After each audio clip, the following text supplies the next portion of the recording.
Another big mover today, and that is Pinterest shares to the upside here. Stifel upgrading the company from buy to buy from hold, and also increasing their price target to $32 a share. Now, the firm saying that they are expecting its growth to accelerate and that there is room to grow internationally. We know a lot of the focus on Pinterest has been the growth story. They have been, I guess the street has been underwhelmed with its most recent earnings report. We certainly saw a slide of following the last earnings results that we got here in the beginning of August, on August 1st, when they reported results. But in terms of what that future growth looks like, a lot of it is the global monthly active users, which did increase just about 8% on a year-over-year basis last quarter to 465 million. But what that growth trajectory looks like going forward, that is critical here for the stock moving forward. I mean, it has been an extremely volatile year for Pinterest shares. When you take a look at that longer term chart, you can certainly see that volatility play out. But at least for Stifel, the analyst there, Mark Kelly, saying that digital advertising checks,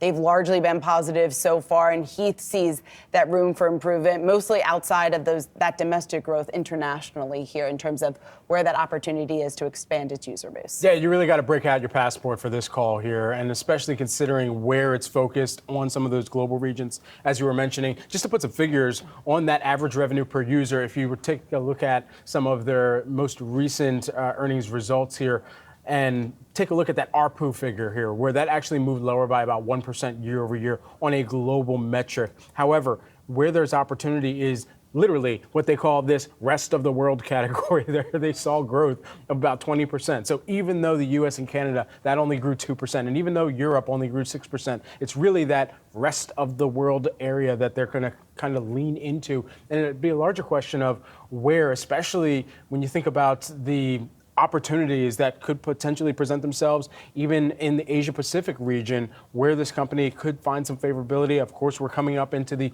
big holiday shopping season where everybody who's got some type of or is looking for some type of inspiration online. Perhaps Pinterest is where you start that pin board. I don't know. I've got a shipping container home pin board of my own that I've been tracking since 2012. I haven't really taken any moves there. Financing terms are just not good right now. But at the end of the day, it really comes back to where people are finding inspiration, where they can make this platform more shoppable, and where advertisers can see themselves running more conversion campaigns on Pinterest. Yeah, you mentioned that 20% growth for the rest of the world there in its most recent report for average revenue per user. But just to put that in more plain terms here for everyone, their average revenue per user for the rest of the world was 12 cents. Comparing that to what they've seen from the US and Canada, the most recent quarter, that was $5.92. Even compared to Europe, the average there about 91 cents per user. So a massive opportunity here in terms of room for growth when you compare that 12 cents per user to $5.92 here in the US and in Canada. How they close that gap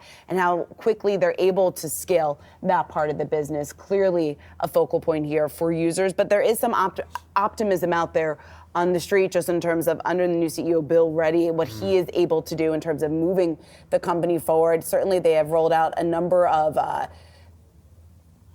opportunities, or in terms of focal points of what they want to do in order to turn around that business. Year to date, the gains are just below 7%, but we have seen a steady rise off the lows that we saw earlier this year. Absolutely.